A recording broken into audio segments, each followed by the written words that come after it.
जौन आज के गीत होई जौन होई तन नया होई काहे कि हमरा एक कमेटी के जौन बा कि ना मेन करता रहता दिलीप कुमार दुबे जी के माध्यम हो के व्यास रोज रोज पुरन के गावत रह तनी एगो दूगो सोमारी के नया गा दो तो कमी किसे ठीक बा रुको ऑनलाइन गुजरात से गाना लिख के आइल हो।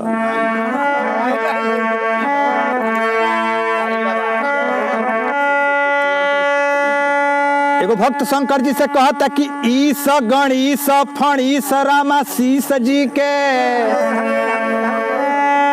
ईस गणेश फणीस रामा ईस के तो शीस सुर सरिसो है भाल रजनीश जी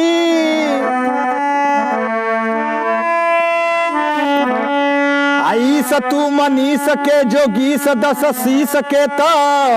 पक्ष या विपक्ष दोनों लावे मजलीस जी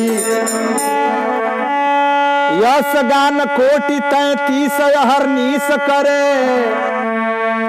कैलाश धीस नंदीस गौरीश जी अमीसनायशीष होत रंकयमनीस होत अभूतनाथ भगतन के पलटी भविष्य जी तभी सयस जिनी सबिना फीस पी के नीलकंठ कालकूट को दिहल अमृत सरीस जी आशीष नाई मांग सुशिकारी बकशीस ना कि शिव शिव जपो मन बार हो बरी। तो शंकर जी से ये तरी भक्त कहलसी है तो शंकर जी की आराधना हो गई। अब माई से कहे कि बबुआ की आराधना हमारा भाई शैलेंद्र जी कर चुकल बड़े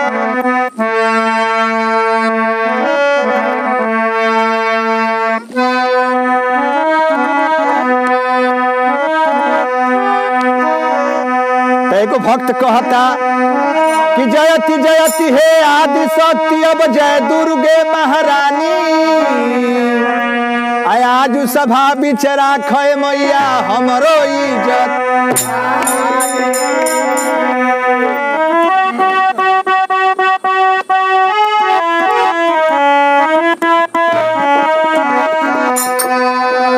के माई भक्त मंदिर में गइल माई के आराधना करता कि लाले हर दरवा ओ हरवा अरे लाले बहतरवा ए राम की लाले हो रंगवा कि ए राम की लाले हो रंगवा आ मैया के कारवा पायरवा हो राम की लाले हो रंगवा मैया के कारवा पायरवा ए राम की लाले हो रंगवा मैया के कारवा पायरवा ए राम की लाले हो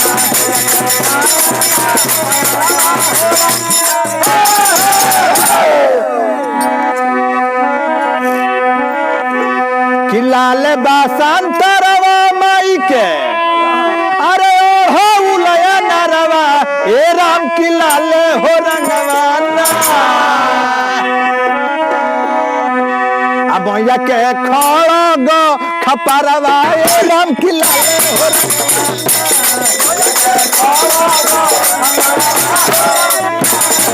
मैया के खड़ग खपरवा ए राम की लाले हो कि मैया के